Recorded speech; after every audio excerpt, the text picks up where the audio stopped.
I've been Hunter x Hunter, I've been Sailor Moon, I've been Barbie before, Lego franchise, called Lego Friends. I've been in DC's Deathstroke as Rose Wilson, and yeah, lots of other stuff. I've also been part of an esports team. Yeah, so I've got a lot of weird things that, and I've been on a reality TV show. So there's lots of stuff you can ask me about my life, or about voice acting, or about specific characters, or techniques, whatever you guys want. But yeah, just checking, are there any questions right now? Otherwise I'll ramble about my life. Okay, we got one over here. Do you want to? No, oh no! I work here. I can bring my team if you want. Up to you, up to you. Or you can come up. Yeah, but like no pressure. All right. Hi, what's your name? I'm Neat. I'm Myth. My bad. Did you say Neat? Yeah. You shut it, Neat. Outside of Lulu from League of Legends, if you had the chance to voice act like any other character from League of Legends specifically, who's the top 3? Jinx. Oh, actually, before I get into that, fun fact: I have voiced Jinx. You know her music video? Get Jinxed? Yeah. All the background efforts of her like giggling or like riding the rhino, being in the bathtub with the bullets. All the sound effects. Yeah, that is me. That is kind of hilarious. And I've been Katarina before too in the other cinematic. But that's because, not super public, or I guess more recently I've been open about it. I used to work for Riot Games, and that is the games industry role I used to have. But that was separate from the voiceover. Anyway, let's see, how do we answer that? I mean, Jinx comes to mind first, but who else is fun? Usually, like, I like playing characters with high energy, but also has some kind of range. You know, not like always. Oh, Zeri's pretty good, yeah. Yeah. And then, what's another one? I'll say something fun. Galio. If you guys don't know, Galio's like this big, burly gargoyle. Yeah. For Demacia! Yeah, I wouldn't get Cassie's Galio.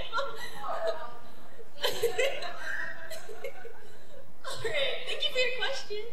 You shut it, Pete. Alright, any other questions for now? Otherwise, okay. Come on up. Hi. So how does it feel playing one of the most hated anime female characters in your big Malty? Oh, okay. What is it like playing one of the most hated anime characters? Malty from Rising of the Shield Hero. Yeah. She's interesting. That's right. I didn't even mention her. I choose to forget about her. She's an interesting character. So first of all, when I got the auditions, it was just her in episode 1. Raise your hand if you've seen Rising of the Shield Hero, by the way. Okay, just curious. Wow, there's a lot of her. The audition was just her being this sweet girl, like a heroine, like a female lead, and I was like so happy when I found out I was cast as her. I did not know where they were going with this. There was nothing I could reference, or because it was like an original. I don't know. It was an interesting trip, and then I found out that she was actually the King Joffrey of anime. So that's something. I mean, I won't say I regret the experience because it was still fun and it was a learning thing for me. Because I will say I've been very grateful and blessed to have a lot of like fun characters that I love and adore. So it was about time I got one that I absolutely loathed. You know, everyone's got that one child. I'm just kidding. But yeah, it was a challenge. It was definitely a unique challenge because I think the closest to a villain that I had played before that, outside of like JRPGs, was Yukiko Yamagishi from JoJo's Bizarre Adventure. Thank you. She was like a yandere character. who's like, you know, she was like sweet 1 second, and the next she was like, Koichi! You love me, right?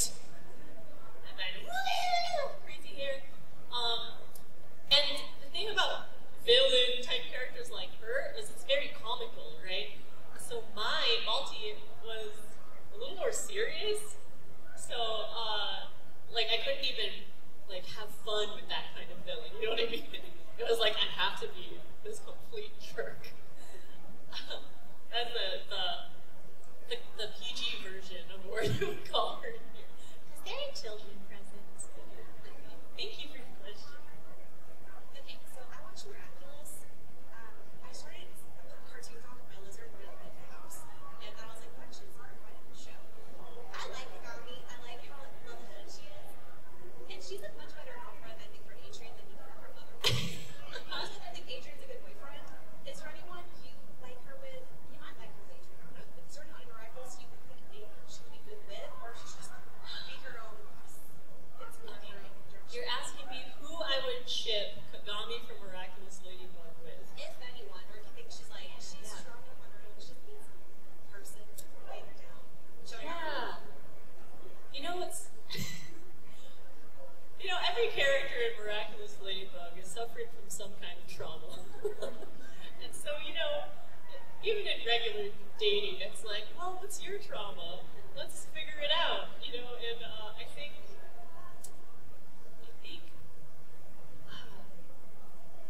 I really don't actually know who I would ship Kagami with.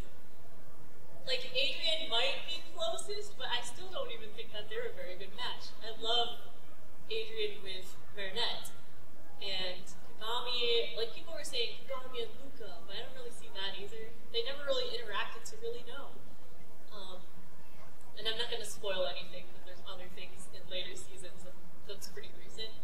But, I don't even know how I feel about that one. But it's interesting when you're a voice actor of a character because it feels oddly personal, like a weird like connection that you grow with the character, especially when it covers many seasons. We're on season 5 now of Miraculous Ladybug, and that's like it's like you're asking me who I would ship my child off to. You know, that's what I was doing. I'm like, who would I like arranged marriage? I can't do. That's kind of what it feels like. So yeah, I don't know. But yeah, that's a good question. Maybe I should have an answer to that. But I really don't. That's my honest answer. Yeah. Thanks for your question though. We got one over here from the do we have a our time guy's gone. Never mind. Can we yeah, would you mind running the mic around? Thank you so much. This is Courtney, everyone. They are wonderful. Thank you. Yeah, if y'all need me to run the microphone to you, just beckon me over and I'll do it. Hey. Hello, my name is Connor. Hi, Connor. And my first question is, if you had to choose another role other than Aqua in Konosuba, which role would you choose? That's so hard. Which role other than Aqua would I choose in Konosuba? If I'm being honest, I would choose Aqua over and over and over again, but I would have fun playing any of the other characters. That's such a cop-out answer, but it's true. It's hard to choose one. Like, I love Megumin, right? Megumin's so cute, and I love her gimmick, but I might also, well, until the spin-off, it was kind of like the same thing. So I liked the variety that Aqua had in comparison. And then Darkness, also, her bit is also hilarious. I would have loved to do that too, but I think Christina V does a perfect job. Yeah. It's always hard to answer, like, what other character I would play when they already exist, because I think of their actor as well. I'm like, I would never take their place. They do such a great job. Yeah, character-wise. No, it's just Aqua for me. I love Aqua. Thank you. Hi. Hello. Hello. All right, my name's Jonathan, and I want to know when it comes to Petra, what was your favorite support route for her?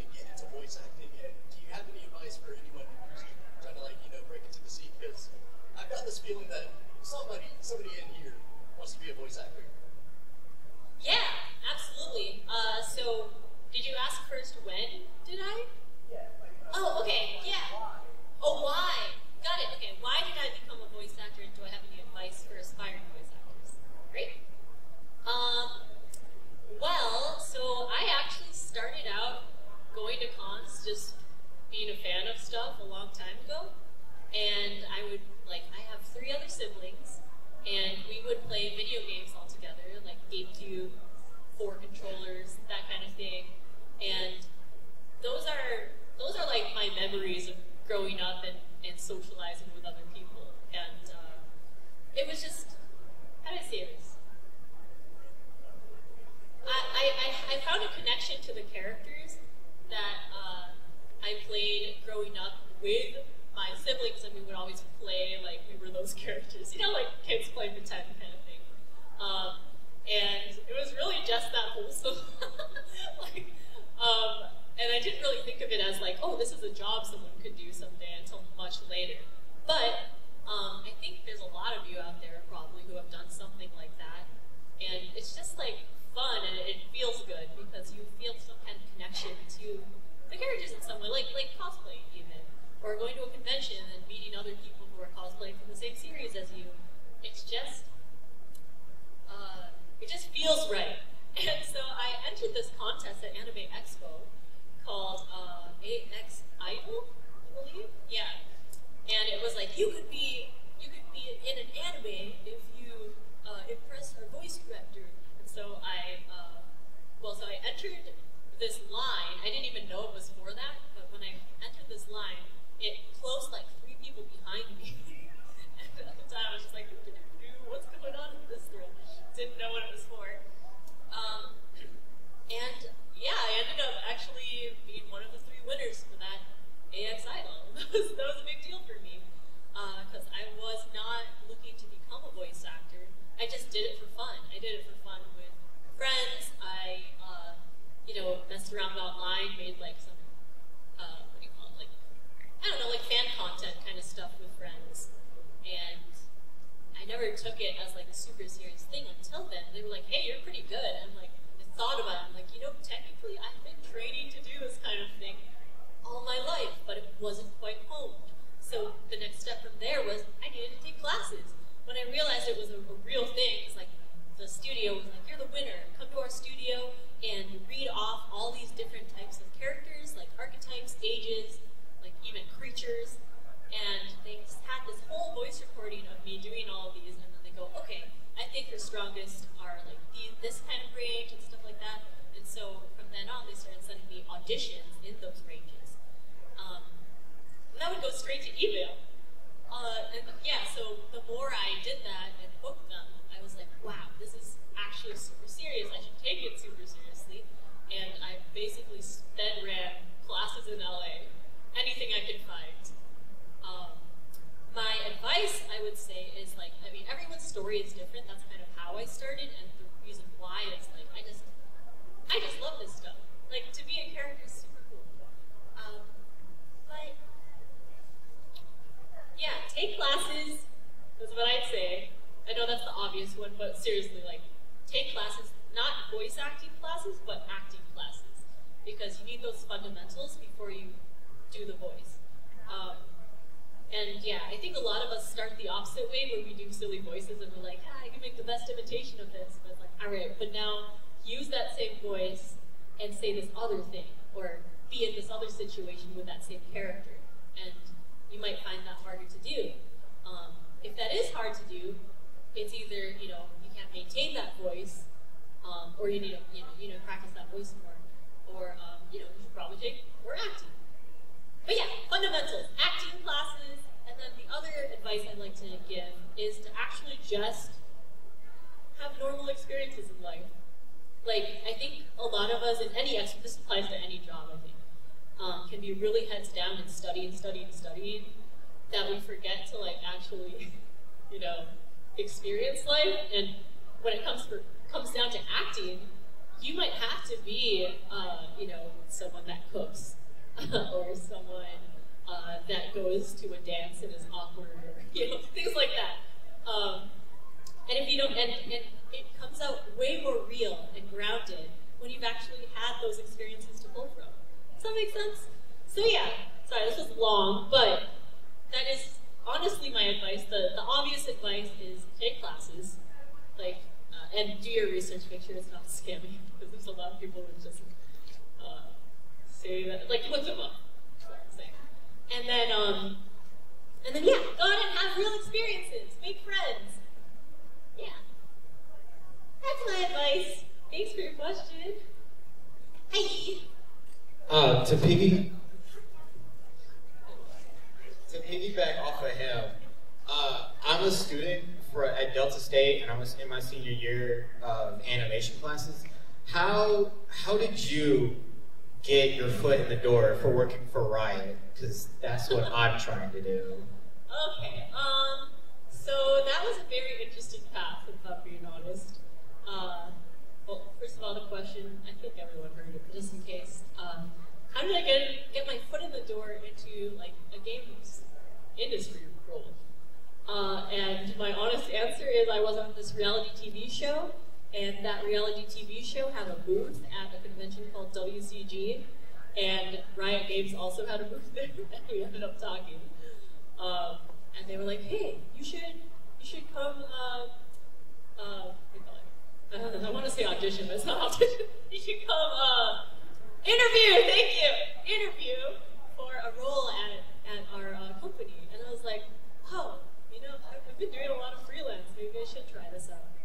And it was actually the easiest interview of my life because all the questions were about the show I was on.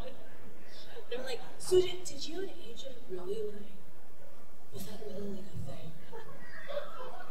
And I'm like, I mean, I think there was a real, like, crush, but it wasn't, I think they really exaggerated, you know, and that was the interview questions.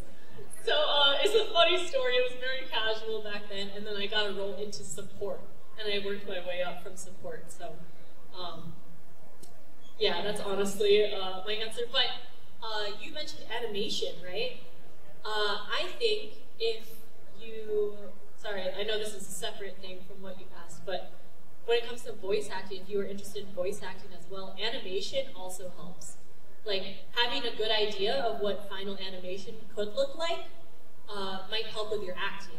Because if you can look at just text and envision what is happening in that, like, let's say you're late for school and you're running, right? Like, the line is like, I'm late, oh no, I'm gonna miss my class, right? You could just read it flat like that, but if you imagine the character is running, like, what are they doing? Oh, they might be tripping sometimes. They're like running out of breath.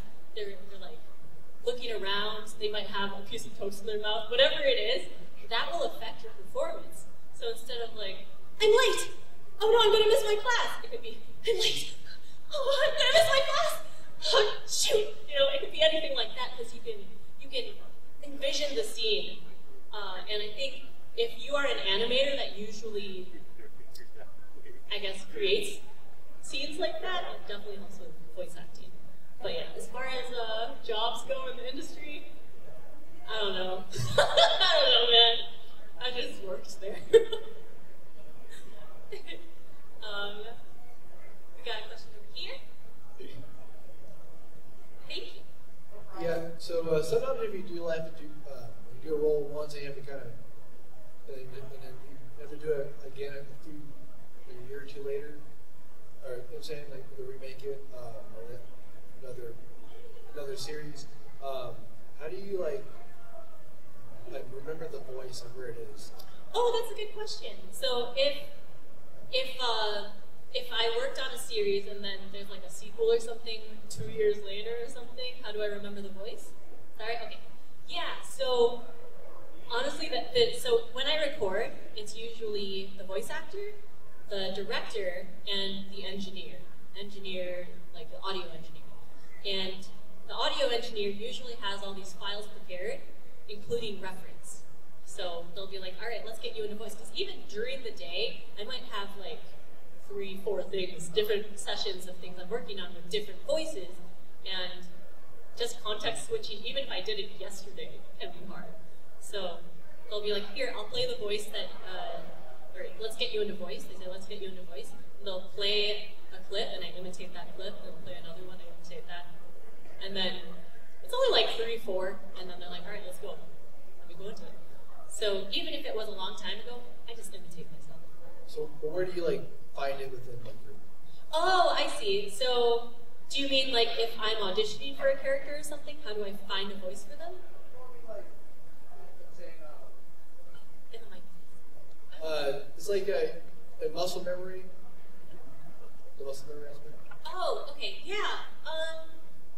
I think there's just different placements for, I mean, there's so many different things you could do with your voice in different parts. Like, if you even, let's see. Okay, I'll make an example. Let's say I need to voice a child, right? And if you think of a child, they have, like, all their hardware, like, everything is smaller. Like, the voice, the mouth is smaller.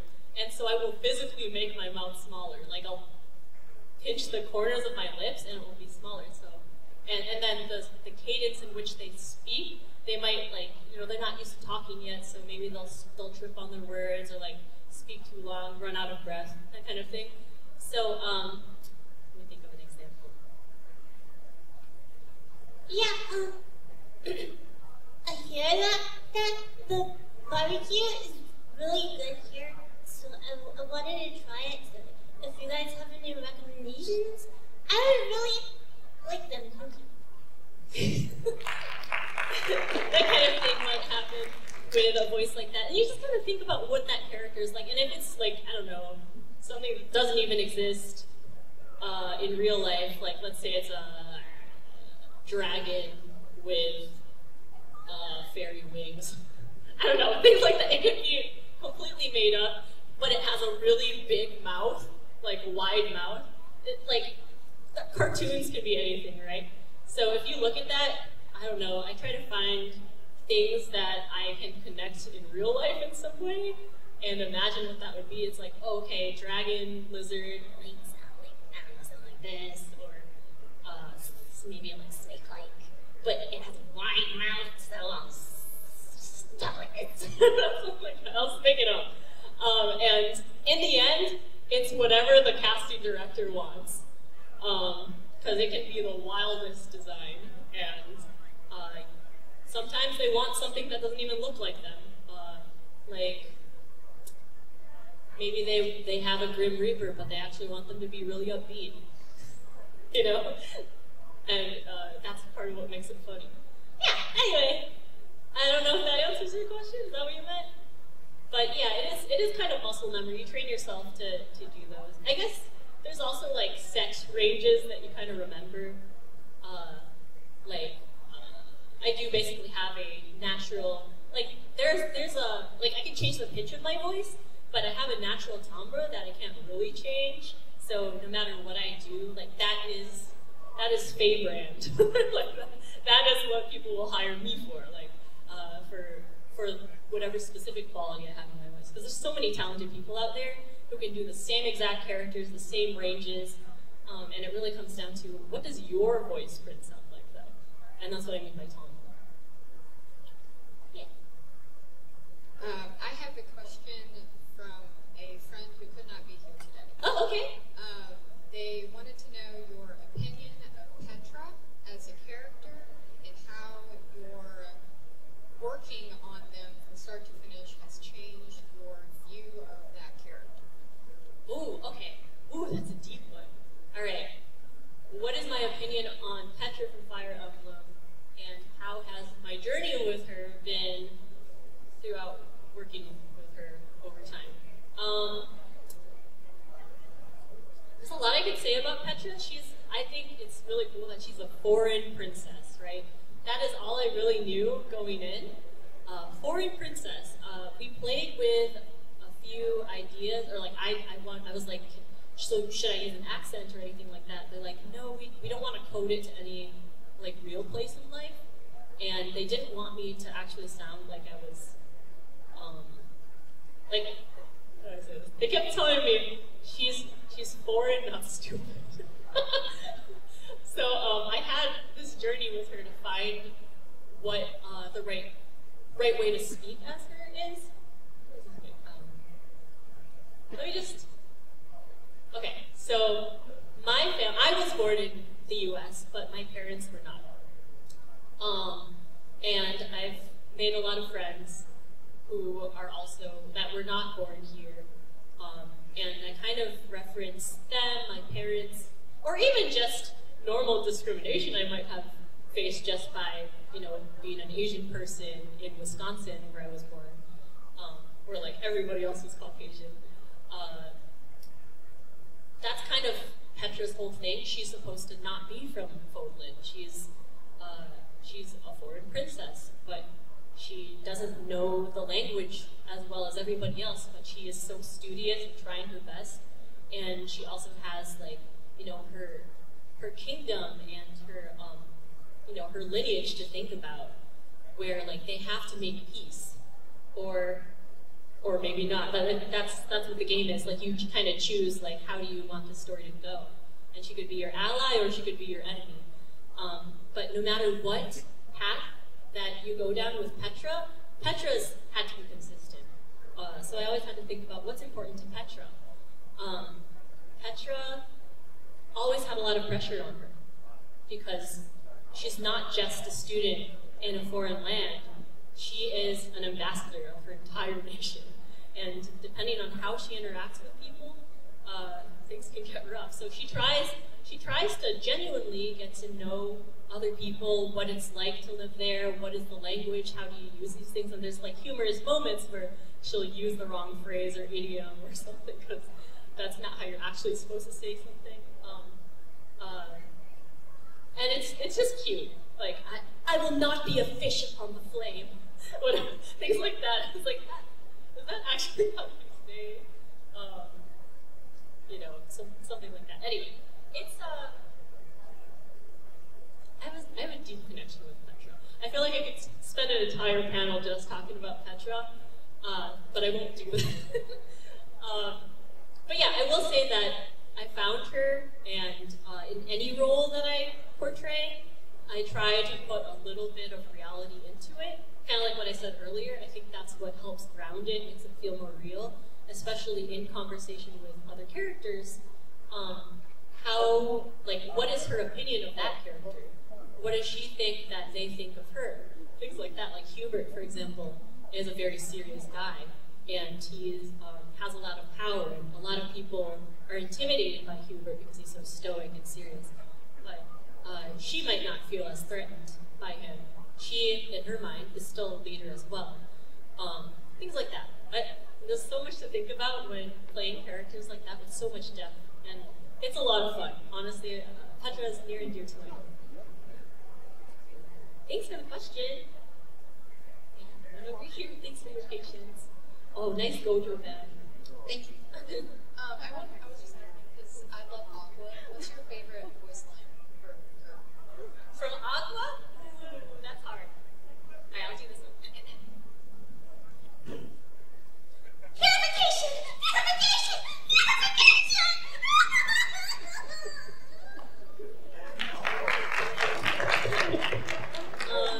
If you don't know Aqua, she suffers a lot.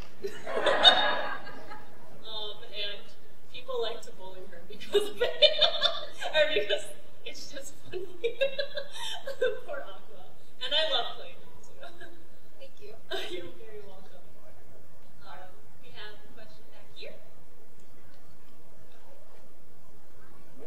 Sorry if that was too shrill. This is not a professional voiceover booth. Thank you. Hi, I'm Alex. Do you have any advice for anyone willing to or wanting to get into streaming? Into streaming? Yeah. So I think when it comes to streaming, a lot of people think about things like numbers, like when will people come, what do people want to watch, things like that. And I think it's best to not worry about any of that, especially when you're first starting out. People are drawn to passion, and whatever you like is what you should stream, I think, at first, at least. Definitely, you establish your own person and brand by doing what you would normally enjoy. And people see that, and they're like, oh, I'm going to stick around for this. This seems fun, because if you're having fun, they're probably having more fun. If you're not enjoying yourself with whatever you're doing, they're going to be like, the vibes are bad. I'm going to peace. So, Yeah, that, and then not looking at viewer count or anything like that, because that might affect your performance in some way.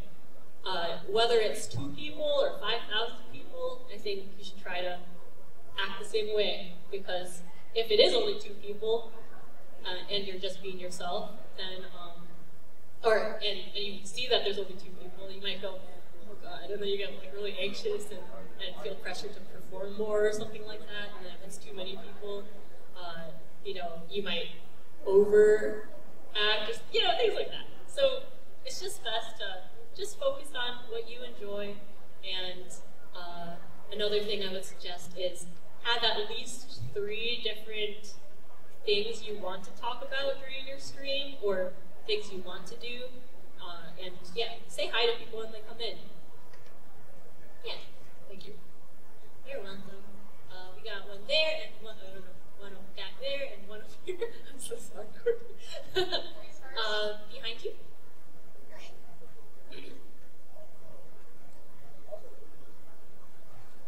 Hi. Hi. Who was the most difficult character to voice act for? Ooh, who was the most difficult character to voice act for? I think I'm gonna go with mine from Shield Hero. Only because, like, if a voice is too difficult, I just don't get cast. So it comes down to, do I agree with this character? And I would say that mine, I had to say some things that took a personal, emotional toll on me. Like, after the session, I just had to, like, deep breathe and reflect on whether I'm a good person or not. Kind of thing. But yeah, it was difficult in that way, because that was my first time playing a genuinely, like, not comedic villain role. Yeah. We had some over here, back there, and down here.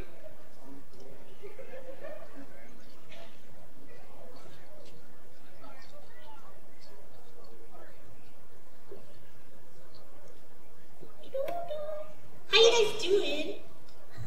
So my question is this: I was wondering, as much as you read, as much I love Aqua, did you get any when you started Hanasubo? Did you try to reach the other roles, or was it straight to Aqua?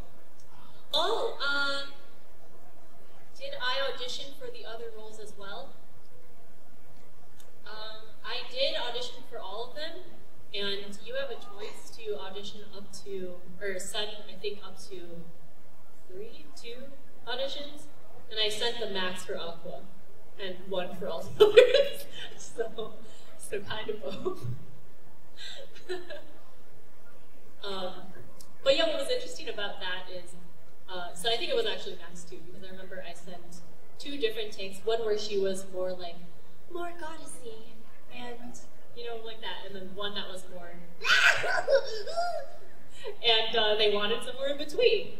So sometimes doing multiple takes just works out in that way, because they're like, oh, okay, she has a range that we can definitely use. Did we have another one? We had one up here. And then I think for the rest we could just have people line up if that's all right.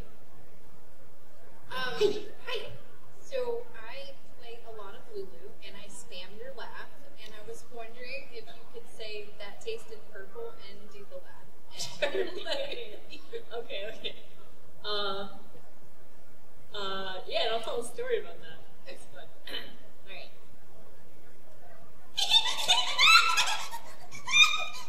Yeah, that tasted purple. Thank you. That was a lot easier for me to do when I was years younger. But yeah, hopefully it didn't sound too but yeah, Lulu is a character that I played League of Legends before I voiced Lulu, so I knew exactly what that laugh would be used for. So if you find it toxic, annoying, but also kind of endearing, it was intentional.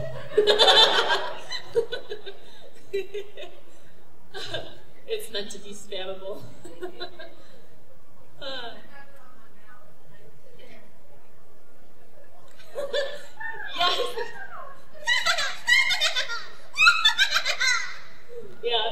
come up and be like, you know, I kind of hate you, but Lulu's okay. Or no, I hate you because of Lulu, but I guess you're all right. Do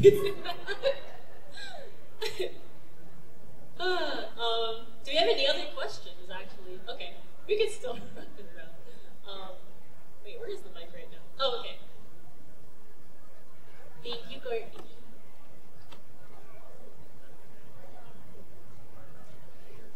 Hi. Hi. What do you admire most about Aqua as a character? What do I admire most about Aqua as a character?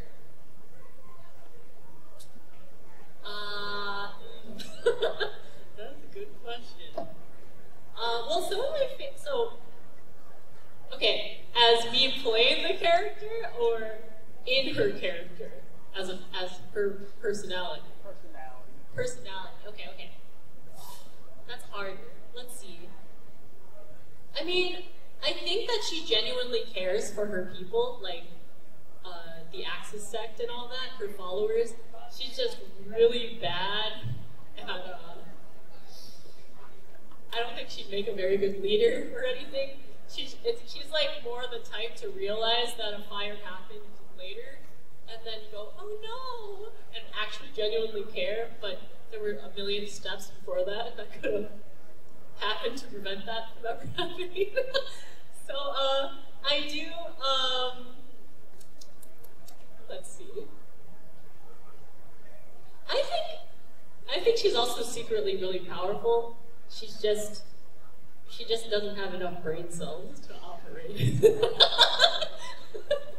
Does that make sense? And I love that about her. It's like she's so... You want to protect her and bully her at the same time. And I think that's really unique. Yeah, that's what I like about Aqua. We got a question over here.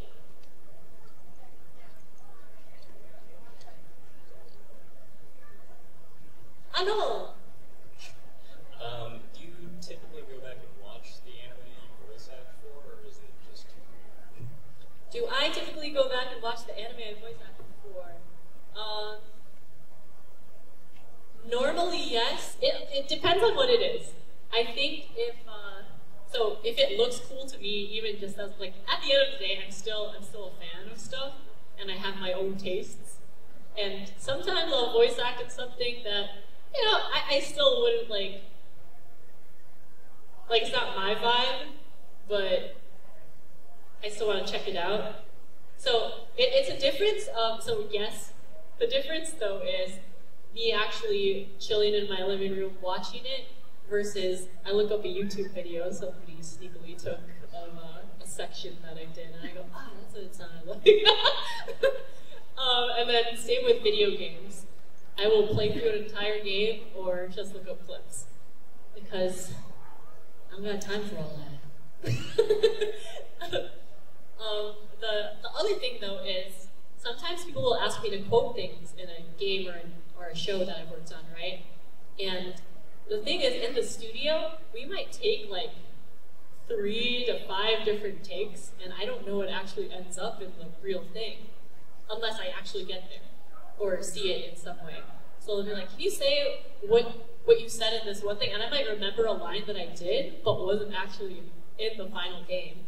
Something that Lulu said that didn't end up in the game was, beware the bumble bear. And I think they cut that because they didn't actually have bumble bears in the game. Because then people would be like, what's a bumble bear? So that happens sometimes. So yeah, so for a number of reasons, like I'll watch it because I really want to check it out, or I was really proud of a performance and I want to see how it actually looks like mixed in with other people too, or like, yeah, I don't know what was finally said and the character ended up being popular. I'll be like, what did they say? What was actually good or show? So yeah, the answer is just yes. Do you have another question? I think there's one here and one up here. One Yeah, bubble bear. Alright, so this one's for Octopath. Oh yeah. So when you had to do like the different, sometimes you like the other characters don't interact with your character until like later. So how do they do it so you kind of know where you're at without? So in Octopath Traveler, I played the secret end game villain that you had to, you could only unlock by playing all the other paths. But I think I missed the actual question. Like, how did interaction with all the different characters in a different sequence based on what the player like completed? Did that change it? I don't know if that affected the performance. If it did, so for me on my side in the studio, I might record 5 different versions of one kind of interaction, right? And for me, it's like, okay, this is a script. They're gonna put it. Like the developers are gonna plug it in wherever it makes sense in the story. Sometimes it's back to back. Sometimes it actually means they're alternative lines for different storylines or something. So I don't actually know how it was executed in the end, but that might be what it was. If I recorded a bunch of different versions, and then depending on what character walked up, they have a flag that says like, oh, well, if it's this character interacting with the NPC, then have them say this. Yeah. And I only know that because of game dev experience. Yay! Hi! So I'm a big fan of Hello Boss and Has Been Hotel. Yeah! And so how did you feel about playing Katie Killjoy? And like I know that they're finally like finally going to continue Has Been Hotel, but are you like heard they're recasting the whole thing? So are you kind of sad about that, or are you still going to be in it if you know of? I can't talk about the upcoming show, unfortunately, so I will politely dodge those ones. But it was a lot of fun to play Katie Killjoy in Has Been Hotel. She is not a character I would have normally played, so it was fun to do a different kind of character. She was like very blatantly offensive. And something about that is really fun because it's very far. Huh? Oh yeah, she said the most awful things. And it's like, woo! Like, I think if that came out today, I could get canceled. But I think that's what people like about Has Been and Helva. It's just like just edgy enough, you know? And I do think it's fun in that way. Did I miss another question? I'm trying to think if I answered them all that I could. Yeah. But yeah, she says things like, suck it up, you little beep. Also, would you like? Who else would you have wanted to play? Like, Has Been or Oh.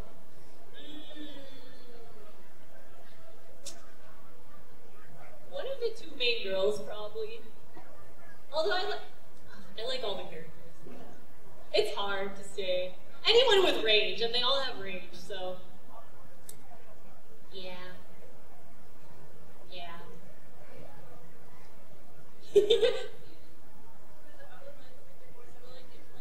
Oh, can you say it in the mic, please?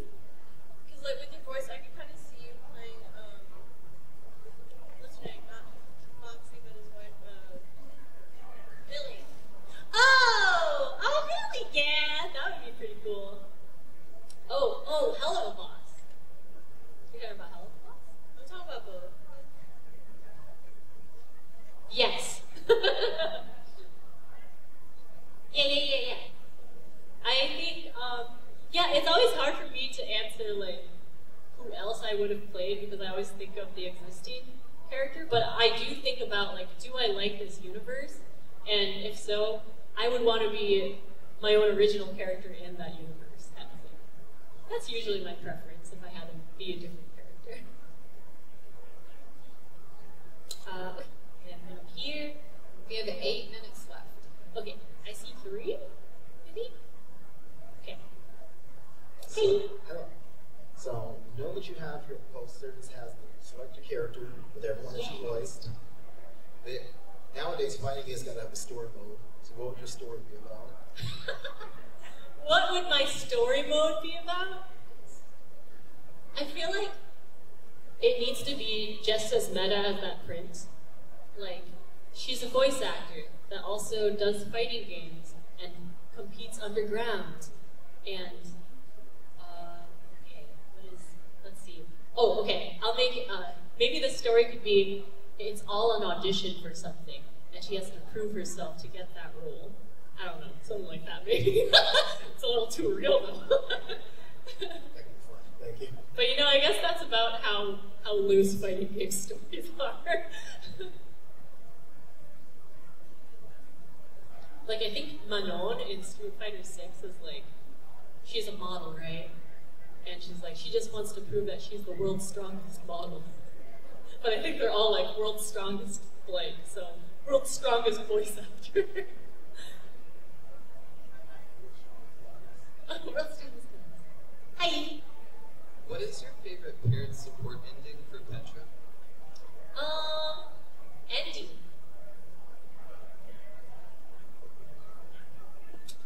I want to see Dorothea, Asher Club.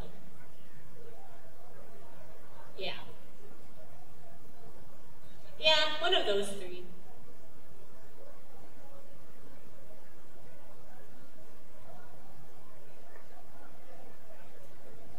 Hello.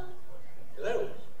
So you've probably been asked this question before, but if you could be unbiased, the age-old question, who is the best worst girl in Konosuba?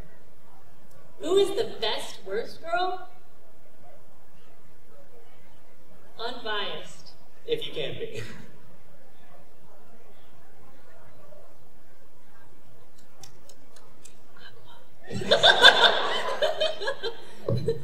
Okay, so also I want to say this.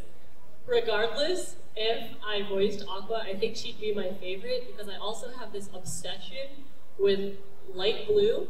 Like, everything I own is like light blue. My entire room is light blue. And I don't know if you saw, excuse me, the giant Pokemon plushies, but they just made an Altaria, and I have one sitting on my bed right now. Let me pull up my camera so you can see, or my gallery, because it's huge. Dude, huge. I don't know if you guys know that name. It's huge. This is my Altaria plushie I just got. That's a Pokemon. It's like a bird cloud. Anyway, I thought it was really cute, so I bought it, and now it's on my bed, and I love it. Yeah, so I just really like light blue and funny characters, and I think Aqua's just hilarious. So it's just a win-win. Hello. Hello. I was just wondering if you're going to have a signing on Sunday. I believe so. I think I'm doing a signing every day. Also, while I'm talking about things here, tomorrow, I think on the schedule it just says Faye Mata for everything, but tomorrow I'm doing a 1v1 me at Smash Bros challenge, and if you are one of 5 people to beat me, then you get a free autograph print. Or just come and enjoy the competition and laugh. I tend to make sounds playing video games. Sorry? What time is it? It's on 4, thank you. 4, tomorrow at 4. Do we have time for one more question? We have 5 minutes. 5 minutes. We got one back there.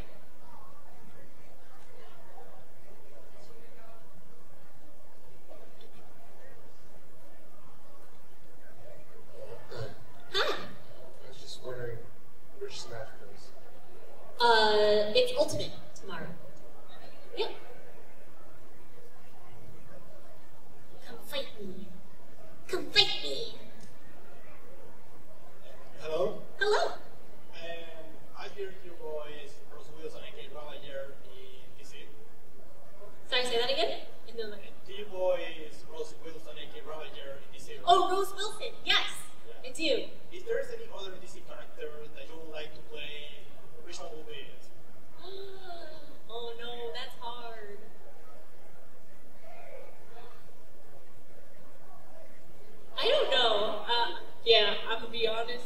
Sure. I'll say Starfire because people always compare Petra to her. Okay, thank you. You're welcome. All right. And last one. We still got 4 minutes. What Smash Bros. Player do you like playing against the least? Do I like playing against the least? Bowser. Thank you, good to know. But what if I told you the one that I like to play against the most? Monkeys! Monkeys! Or maybe I do hate playing against that character. Maybe this is a defense. Guess we'll find out. Guess we'll find out! Okay, we got 2 more over here. And I think that should be it. But quick ones if we're gonna do 2.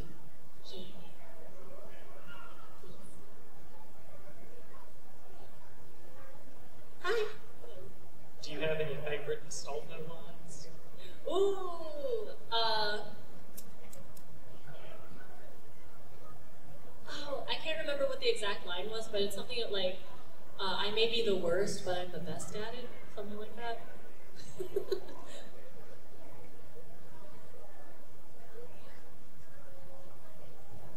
Hey.